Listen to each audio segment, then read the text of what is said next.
మా ఆయన బర్త్డేకి ఎవ్రీ ఇయర్ మామూలుగా డ్రెస్ తీసుకుంటాను, లేదంటే బ్రాస్లెట్ తీసుకుంటాను. బట్ ఈసారి ఏదైనా స్పెషల్‌గా తీసుకోవాలని అయితే ఫిక్స్ అయ్యాను. చాలా అని కొన్ని రోజుల నుంచి అయితే నేను మనీ దాచిపెట్టుకున్నాను. ఇంకా అవి సరిపోక కొన్ని మా డ్యాడీ దగ్గర తీసుకొని తనకైతే మంచి గిఫ్ట్ అయితే తీసుకున్నాను. 1½ ఇయర్ బ్యాక్ మా కన్నయ్య జర్నీ చేసేటప్పుడు మా హస్బెండ్ వాచ్ పోగొట్టిండు.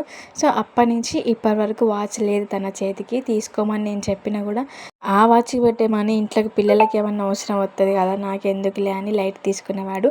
సో, అప్పుడే ఫిక్స్ అయినా తనకి ఈసారి నేను వాచ్ కొనియాలనేసి. సో, అప్పటినుంచి ఇప్పటివరకు అయితే మనీ దాచిపెట్టుకున్నాను. ఒక 1 వీక్ ముందే నేను అమ్మ వాళ్ళ ఇంటికెళ్ళి డ్యాడీని తీసుకొని చెల్లి, నేను ముగ్గురం కలిసి వెళ్ళి బజాజ్‌కెళ్ళి అయితే వాచ్ తీసుకున్నాము. సో, మా హస్బెండ్ బర్త్‌డే రేపు అనంగా ప్యాక్ చేసి పెట్టుకున్నాను. ఇంకా బర్త్‌డే రోజు ఆఫ్టర్‌నూన్ పంపించాను. ఎందుకంటే తన ఆఫీస్ వాళ్ళందరూ తెలుసు కాబట్టి పంపించాను. ఏం కాదులే అన్నట్టు. సో, వీడియో గనుక నచ్చితే లైక్ చేయండి. అలాగే సబ్స్క్రైబ్.